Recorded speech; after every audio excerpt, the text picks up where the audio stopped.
펌제를 물론 매직 세팅 아이론 디타를 각각 데미지 레벨에 맞춰서 환원했을 때 열 선택은 이제 두 번째 문제고, 먼저 어떤 모발에 어떤 약 정도의 강도로 펌제 쓰는지 이게 이제 먼저 이제 알고 가야 되는 거죠.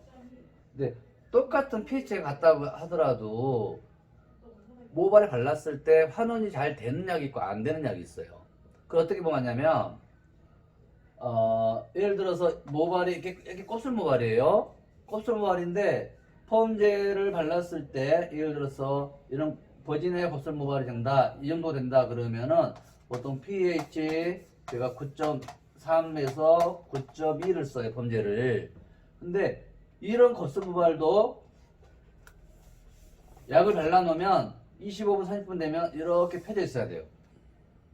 환원이 잘 된다는 거죠. 근데 이 30분 됐는데도 30분 됐는데도 이렇게 곱슬이 안 펴져. 이거는 펌제 자체가 환원이 없는 거예요. 그 펌제 쓰면 안 되는 거죠. 그러니까 이렇게 이런 머리, 그러니까 안 펴지는 모발에 약을 가지고 쓰다 보니까 미용사들이 열 처리를 하게 돼요. 일제를 바르고 열 처리는 어떠한 경우라도 할 필요가 없고 해서도 안 되는 겁니다. 낮은 온도에는 별 의미가 없지만은 의미 없는 거 하는 것도 의미가 없는 거잖아, 그죠? 그래서 어떤 미용사들은 곱슬 모발에 환원력이 떨어진 약을 쓰다 보니까 약을 바르고 열처리 한다든가 아니면 매직기로 낮은 온도 매직기로 또 펴요. 이러지 않아야 되는 펌제를 쓰면 되는데 환원력이 떨어진 약을 쓰면서 이렇게 너무 많은 노동을 하면서 펌하고 있는 거예요. 아무리 심한 곱슬 모발도 1-1 모발 정도의 약을 쓰게 되면 30분, 길게는 40분 자연방치하면 펌가 다 펴집니다, 곱슬이. 그거 레시피를 모르고 그 온도를 모르고 열보제 잘못 쓰기 때문에 그걸 못하는 거예요. 자, 그럼 우리 모발 중에서 가장 강한 곱슬 모발, 원장님 모발이 이 정도 모발이에요. 1-1 모발이에요. 강한 곱슬 모발.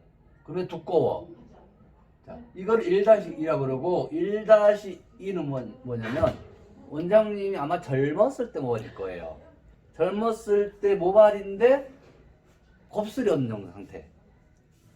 원장님 젊었을 때나 지금은 곱슬이 심하잖아요. 두껍잖아요. 지금 모발은 1-1 정도인 거고, 만약 원장님도 모발에 두께에 이런 곱슬이 아니다, 이 정도의 흐름에 좀 알파 모발이다, 이 정도면 이제 1-2라 그러는 거예요.